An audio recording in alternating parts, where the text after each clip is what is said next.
The wagon wheels hadn't yet stopped creaking when he heard it. A sharp rustle in the hayloft, quick and panicked, like a trapped animal. Colt Avery dropped the feed sack to the barn floor and stepped toward the ladder, his boots silent on the worn planks. Something told him to keep his hand near the rifle propped by the stall. He climbed 3 rungs before he saw her. Small, dirty, and trembling. A woman no older than 20 crouched against the far wall with a scrap of torn blanket clutched to her chest. Her eyes were wide and wild, scanning for escape, but the moment they locked on him, her lips parted and a whisper broke free. "Please don't send me back." Colt froze, taking in the bruises along her jaw, the dried blood on her temple, and the auction tag still pinned to her sleeve. He'd seen that tag before. Yesterday, hanging from a chain at the cattle pens in town. She was the one the Henderson brothers had bought, laughing loud enough for the whole street to hear how they planned to break her in. He didn't know why she was here, but he knew what would happen if she was caught.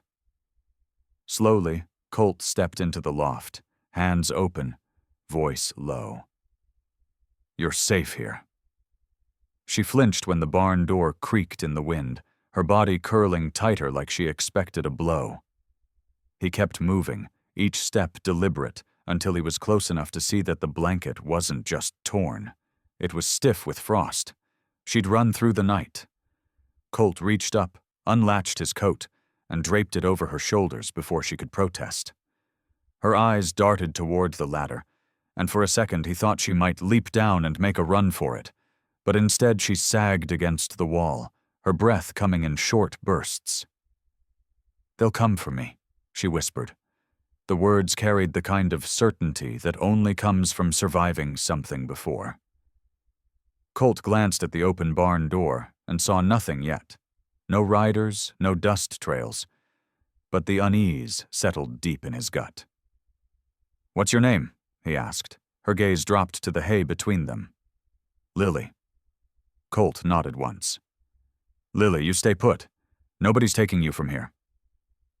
She shook her head hard, as if she didn't believe him, and the movement sent a lock of tangled hair falling across her cheek. He wanted to brush it back, to prove he wasn't like the men she'd known, but he forced himself still. Outside, a distant shout cut across the winter air, followed by the crunch of hooves on frozen dirt. Colt's pulse kicked. He grabbed his rifle and checked the chamber without looking at her. Lily's fingers gripped the coat tighter, and in her eyes he saw the truth. This wasn't just about saving her. It was about deciding whether his word meant anything in a world where a man's silence could ruin a life. Colt shifted his stance toward the barn door, planting himself between her and whatever came through it. "You said not to send you back," he murmured without turning. "Well, Lily, you live here now." The shouts grew louder, no longer distant, and Colt caught the sharp snap of reins. Riders, more than one, closing in fast. He glanced over his shoulder. Lily was pressed against the loft wall, her thin frame half swallowed by his coat, eyes darting toward every sound. Colt jerked his head toward the ladder. "Down." "Now." She hesitated, then scrambled awkwardly, her legs shaking with every rung. He was there to catch her at the bottom, steadying her with one hand before pulling her behind the stall where the old mule stood. "Stay low. Don't make a sound." He moved toward the barn door just as the first shadow cut across the snow outside.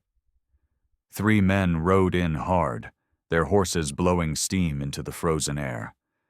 Colt recognized them instantly, the Henderson brothers, all mean grins and cruel eyes, with a 4th man trailing them. The eldest swung down first, boots hitting the ground with a thud that spoke of trouble. "Morning, Avery," he drawled, like they were old friends. "Heard you might be keeping something that don't belong to you." Colt leaned on the doorframe, rifle loose in his grip but pointed low. "Can't say I know what you're talking about." The middle brother snorted. "Don't play dumb. She bolted from us last night, and folks said they saw tracks heading this way." Colt's jaw tightened. He didn't have to look back to feel Lily's breath hitch behind the stall. The eldest stepped forward, his gloved hand resting on the butt of his pistol. "You hand her over now. We might forget she ever stepped out of line." Colt's eyes narrowed. "She's not yours. Not anybody's." The words hung in the cold air, heavy enough to draw the fourth man's hand to his gun. Colt's voice didn't rise, but the steel in it was plain. "Best you get back on your horses before the snow starts turning red." The brothers exchanged a glance, weighing him. Everyone in this county knew Colt Avery didn't bluff, but the eldest wasn't ready to back down. He spat in the snow, his smirk fading to something uglier. "This ain't over, Avery. You can't keep her locked up forever, and when she comes back, and she will, we'll make sure you pay double." Colt didn't move until they were mounted and riding out, their curses fading into the wind. When the sound of hooves was gone, he turned toward the stall. Lily was still crouched there, her fingers white-knuckled on the edge of the wood.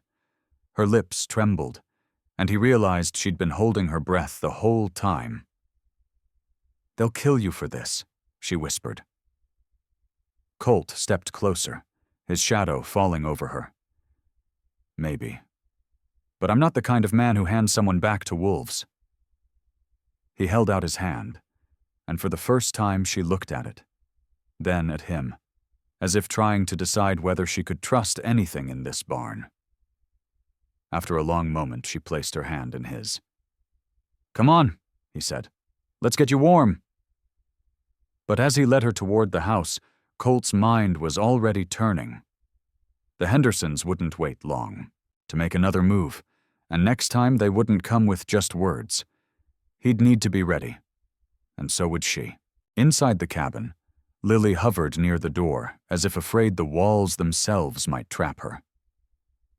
Colt hung his coat by the stove, the heat already licking through the chill, then pushed a mug of coffee toward her. She didn't touch it, her eyes darting to the windows. "They'll come back," she said softly, "and this time they'll burn the place." Colt leaned on the table, studying her. "You think I don't know that?" She flinched at the edge in his tone, but he softened it quick. "What I'm asking is, do you want to keep running, or do you want to make a stand?" Her gaze flicked up, uncertain. "Make a stand? Against them?" Colt nodded. "They ain't half as strong without fear on their side. You take that away, they're just men. Dangerous, sure, but beatable." She stared into the steam rising from the mug, her hands twitching in her lap. "You don't know what they've done to me." Colt's jaw worked. "You don't know what I've seen." Something in his voice held her there, made her lean back instead of bolt. He walked to the corner and opened a small chest, pulling out a rifle and a box of shells. He set them on the table between them. "If you stay here, you'll learn to use one of these. And you'll learn to keep your nerve when they're close enough to smell the tobacco on their breath." She swallowed hard. "And if I leave?" His eyes held hers steady. "You'll die before you see sundown." For a long moment, the only sound was the tick of the stove. Then she reached out, curling her fingers around the mug like she was testing the heat, though Colt knew she was testing something else, her own resolve. "I'll stay," she whispered. "But if they take you down, I won't be far behind." Colt almost smiled at that, though it wasn't humor in his eyes. He slid the rifle closer to her. "Then let's make sure neither of us goes down easy." The day passed in long, deliberate steps. Colt showed her the heft of the rifle, how to brace it against her shoulder, how to breathe just before the trigger. She was a quick learner, though her hands trembled every time she sighted down the barrel.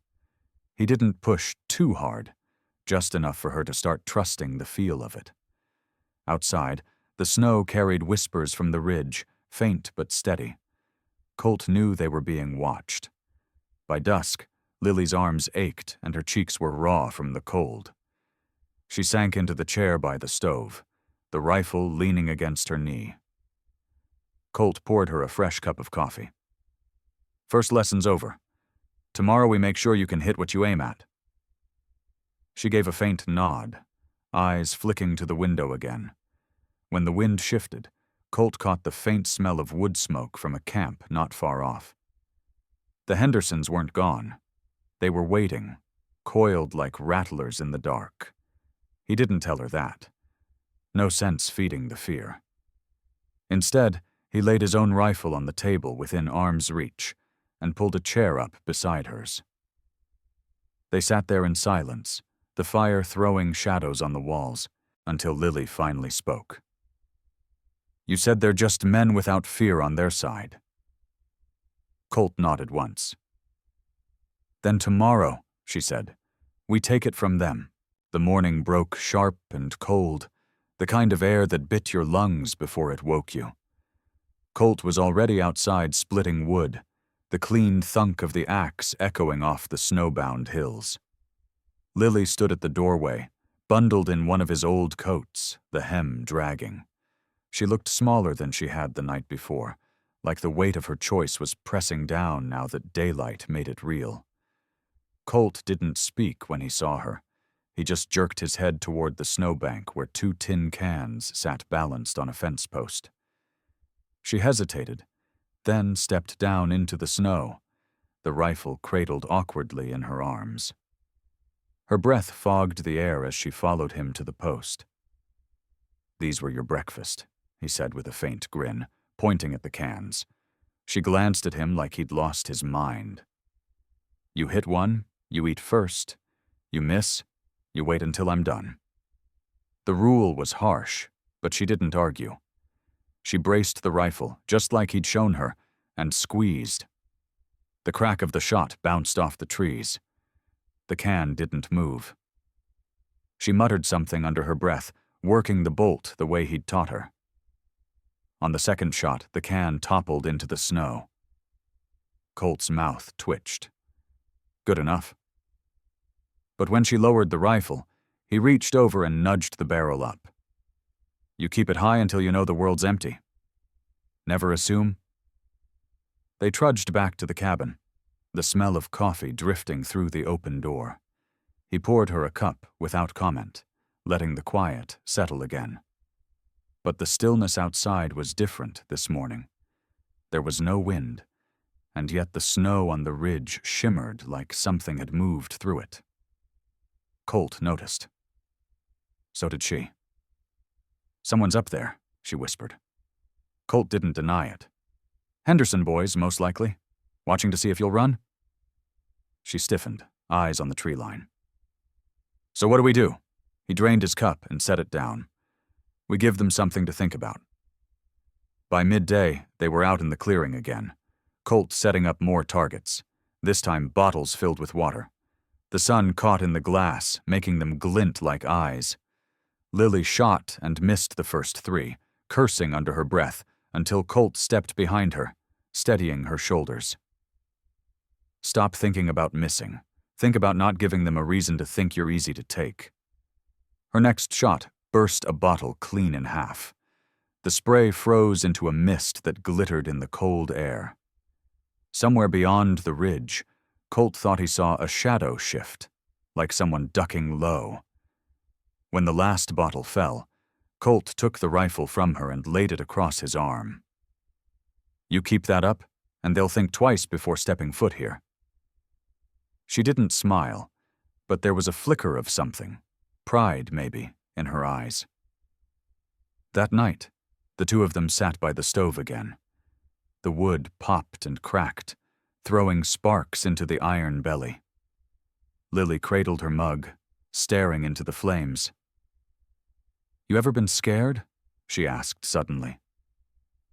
Colt's jaw tightened. "Every day since I was old enough to hold a rifle." She didn't ask more. She didn't need to. Somewhere outside, an owl called, and the snow shifted softly on the roof. Colt's hand rested on the rifle beside his chair. The Hendersons were close. He could feel it in his bones. But tonight, for the first time, he figured they'd see more than just him if they came calling. At first light, Colt stepped outside to find the world glazed in pale silver, the kind of quiet morning where sound didn't carry, only the crunch of his boots breaking it. His eyes swept over the ridge, then narrowed on a set of tracks cutting across the lower slope. They weren't his. They weren't hers. The prints were wide, heavy, and too many to belong to one man. He knelt, brushing a gloved hand over the edges. Fresh, less than an hour old. Lily stood in the doorway, pulling the coat tighter around her, hair messy from sleep. She followed his gaze, and her face drained of color. They came close. Colt nodded, still crouched. Close enough to watch us if they wanted. She stepped out onto the snow, the wind catching her coat. What do we do now? He rose, eyes locked on the ridge. We let them know we're not easy pickings. Without another word, he led her to the shed, pulling out a coil of rope and an old trap, the metal jaws still sharp despite their rust. She stared at it. You're not... He shook his head. Not for them. For their horses. Slow a man down, you slow his nerve. They worked silently, laying the trap under a light layer of snow near the trail that led closest to the cabin. Lily kept glancing over her shoulder at the tree line, her breath quick and shallow. Colt noticed but didn't comment. Fear kept a person sharp if it didn't break them. By mid-morning, the clouds had thickened. The light dimming like dusk had come early. They carried in extra wood, set water to heat on the stove, and kept the rifle within arm's reach of the table. Colt moved like he'd been here before, because he had. He'd seen the way men like the Hendersons worked, slow circles, testing your nerves until you made a mistake. Just before noon, a shadow shifted at the tree line. Lily saw it first, the flash of movement breaking the stillness. Colt followed her gaze, and there, just beyond the ridge, 2 riders sat their horses, watching. They didn't move, didn't call out, just watched. Lily's fingers curled tight around the mug in her hands. They're not going to leave, are they? Colt didn't answer right away. Finally, he said, not until they know what they're up against. He opened the cabin door, stepped out onto the porch, and raised the rifle. He didn't fire, just aimed squarely at the taller of the 2 figures and held his ground. The riders stayed another heartbeat, maybe 2, before turning their horses and vanishing back into the trees. Inside, Lily let out a shaky breath. Is that it? She asked. He closed the door, setting the rifle back down. For now. But they'll be back. That night, the wind picked up, hissing through the gaps in the shutters. The cabin felt smaller, the shadows deeper, every creak of the wood sounding like a footstep outside. Lily sat near the fire, staring into the flames. I used to think danger was loud, she said softly. Gunshots, shouting. This is worse. Colt glanced at her, his eyes steady in the flickering light. That's because quiet gives you time to think about what could happen. Outside, the snow drifted against the door, muting the world. Somewhere out there, the Hendersons were planning their next move. Colt knew the waiting was only making them bolder. And when they came again, it wouldn't be just to watch. The first howl came just before dawn, low and long, carrying over the snow-packed ridge like a warning. Lily jerked upright from her chair near the fire, the blanket sliding to the floor. Colt was already on his feet, pulling on his coat, his eyes narrowed towards the shuttered window. That's close, she whispered. He nodded. Closer than they should be. He stepped outside, rifle in hand, and the cold bit hard against his skin. The air was brittle with frost, every breath puffing into a cloud. The second howl came from the west, answered by another to the north. 3, maybe 4, Colt muttered to himself. Wolves didn't usually circle like that unless something, or someone, was pushing them closer to human ground. Lily appeared in the doorway, her hands wrapped around a steaming mug. "You think it's them?" she asked. Colt scanned the ridgeline. "Could be. Henderson's wouldn't mind driving a pack this way to rattle us." He glanced back at her. "Get the door bolted." By mid-morning, snow had begun to fall in fine, steady flakes.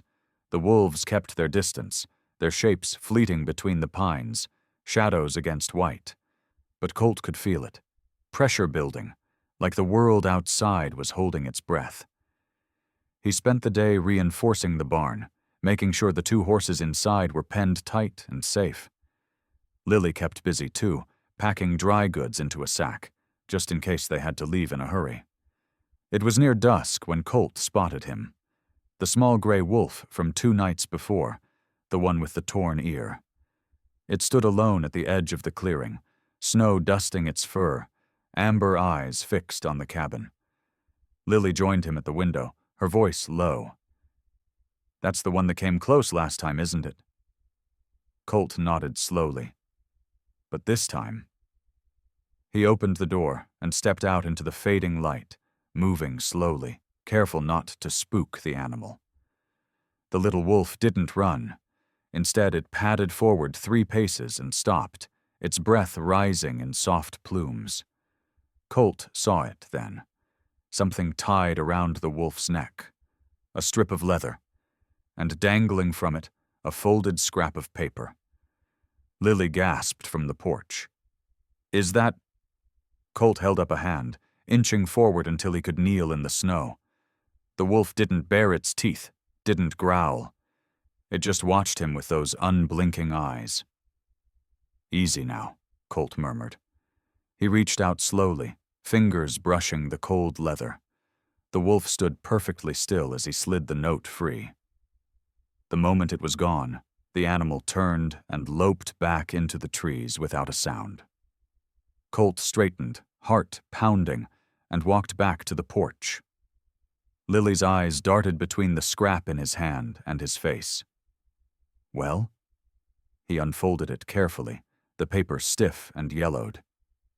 Inside, scrawled in hurried pencil, were 5 words.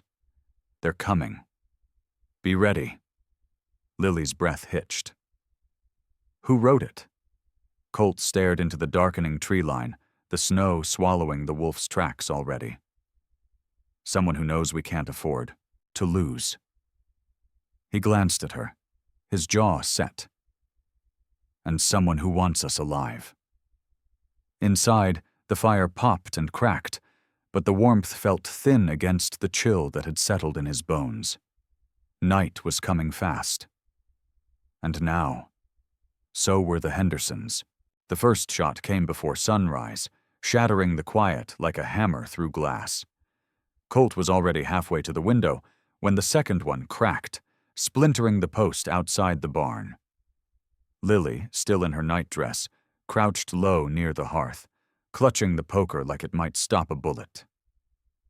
"Stay down," he ordered, voice low but sharp.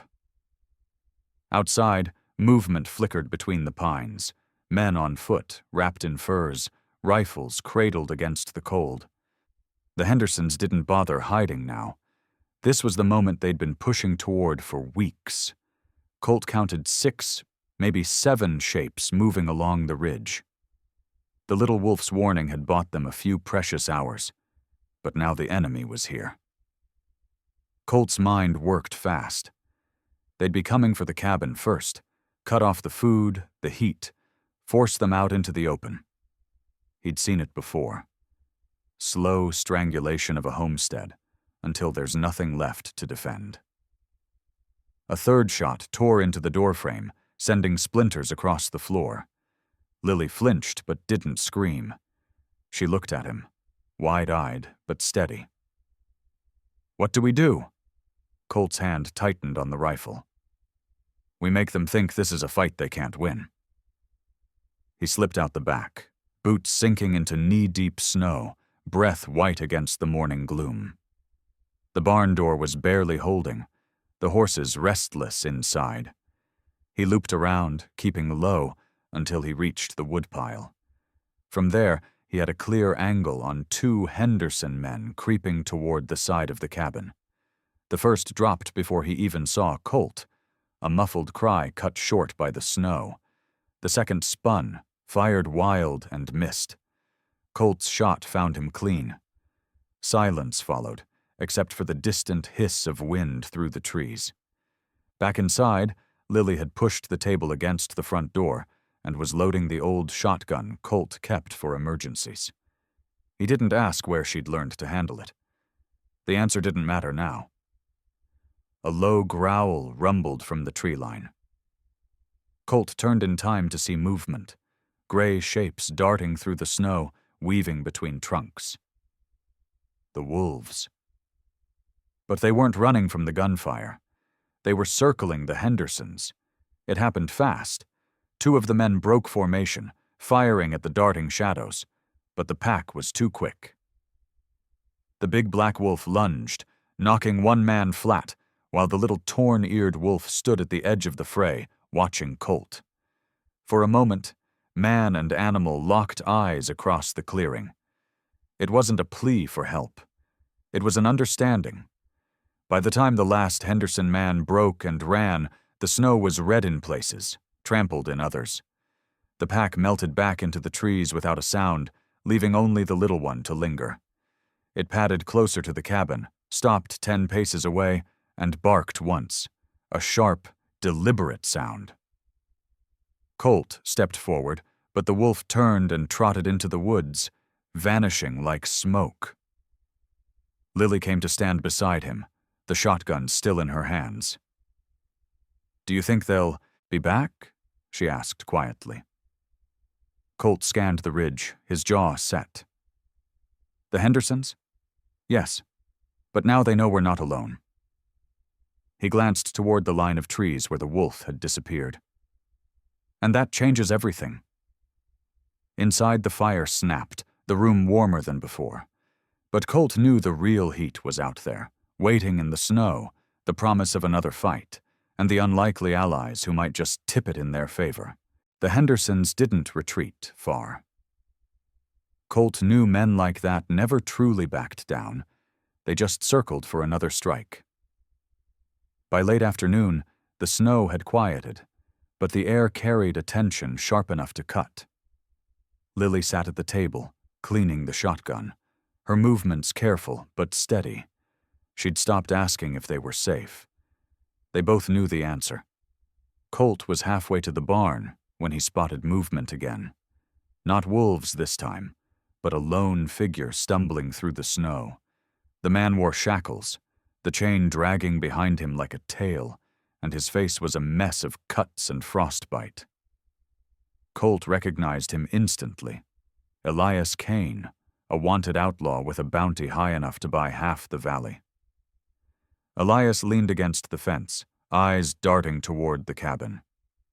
"I need water," he rasped, voice cracked from cold. "And maybe a gun." Colt didn't lower his rifle. The last thing he needed was trouble with the law and the Hendersons at the same time. But Elias wasn't here for charity. Word is, you've got trouble coming. Men say you've got a wolf pack watching your place. His smile was thin, almost mocking. "I can make sure your enemies don't get close, if you cut me loose." Lily had come to the door by then, shotgun in hand. She looked between them, her face unreadable. Colt didn't answer right away. An outlaw's help was still a gamble, and if Elias betrayed them, it'd be over fast. But the Hendersons were gathering men, and the wolves wouldn't fight a war for humans they barely trusted. Colt made his choice. He unlocked one shackle, left the other in place as a reminder. "You cross me, Kane. You won't see the sunrise." Elias chuckled, rubbing his raw wrist. "Fair enough." That night, Elias sat by the fire, eating as though he hadn't seen food in weeks. Between mouthfuls, he laid out what he knew. The Hendersons had sent for hired guns from 2 towns over. They'd be here in days, maybe sooner. And they wouldn't just burn the cabin. They'd take Lily, sell the land, and hunt the wolves for pelts. Colt listened in silence, weighing every word. When Elias was done, Lily spoke for the first time since he'd arrived. "What's in this for you?" Elias shrugged. "Henderson's turned me in last winter for the bounty. I'd like to return the favor before someone else collects my head." Outside, the wind picked up, rattling the shutters.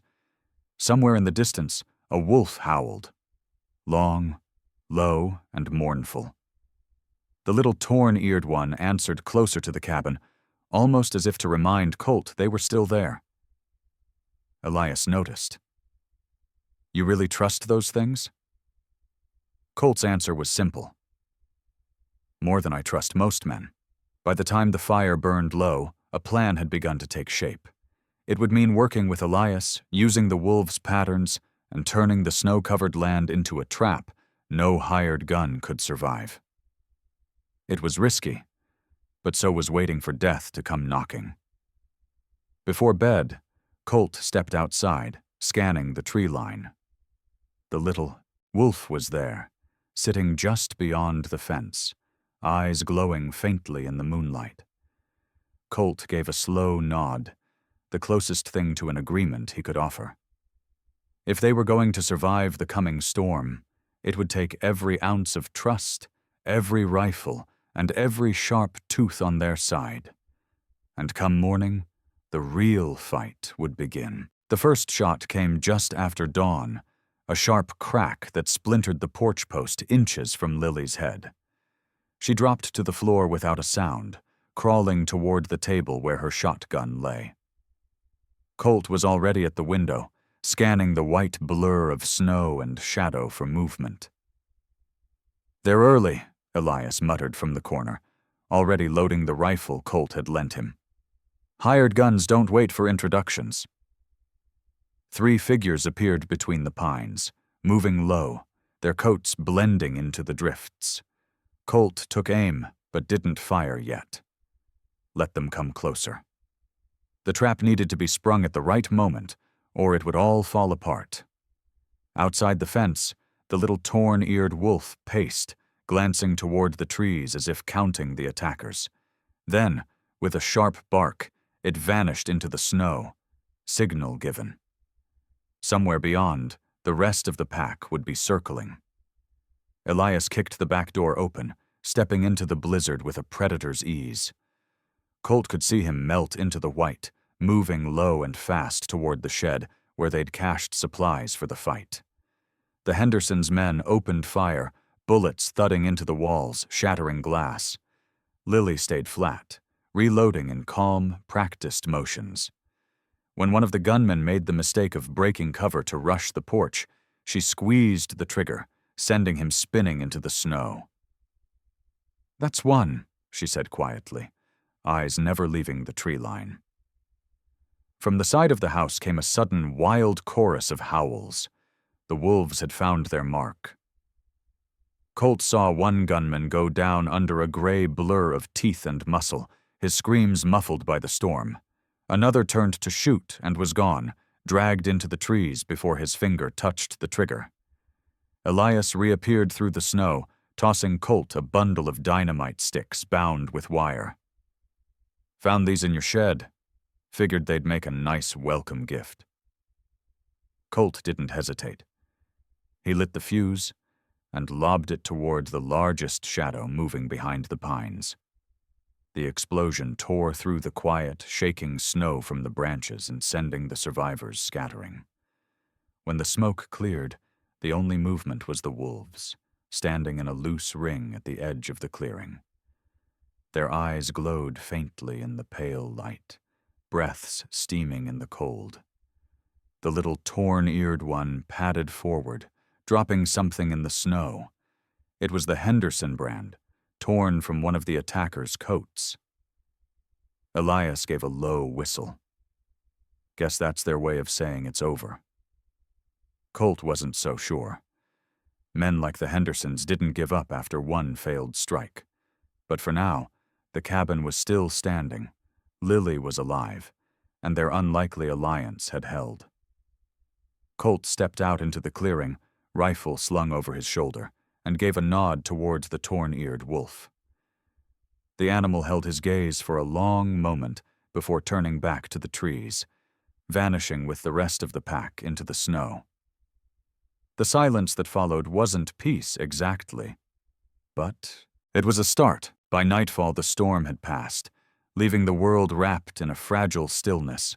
Colt stood on the porch, lantern light spilling behind him, watching the snow sparkle under the first clear sky in days.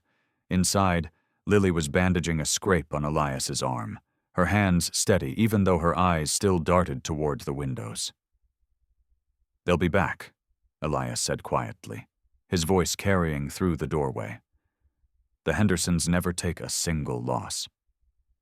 Colt nodded. "That's why we won't wait for them to decide when." From the darkness beyond, the fence came a soft crunch of paws on snow. The torn-eared wolf emerged from the tree line, its breath puffing white in the cold air. Behind it, shapes moved, the rest of the pack, silent but watchful. The little wolf padded forward until it was just at the bottom of the porch steps. Colt knelt, meeting its golden eyes. "You did more than save us," he murmured. "You sent a message." The wolf lowered its head, and in the dim light Colt saw something tied to its neck with a strip of rawhide, a folded scrap of paper. He took it carefully, recognizing the rough, blocky scrawl of his missing brother. Still alive, held in the North Canyon. Trust them. Colt's chest tightened. He glanced at the torn-eared wolf, whose ears twitched as if it understood every word unspoken. The pack was already turning toward the trees again, but the little one lingered a moment longer, its gaze steady, before melting back into the shadows. Lily stepped onto the porch, her breath catching when she saw the note. "Who?" Colt didn't answer right away. Instead, he looked at the dark forest, the trail of paw prints leading into the deep white. Then he turned back toward her, something fierce and certain in his expression. "We're not just defending anymore," he said. "We're going to end this." The next morning, the three of them left the cabin, following the wolves' tracks through the frozen woods. The sun rose pale over the horizon, painting the snow in shades of silver and gold.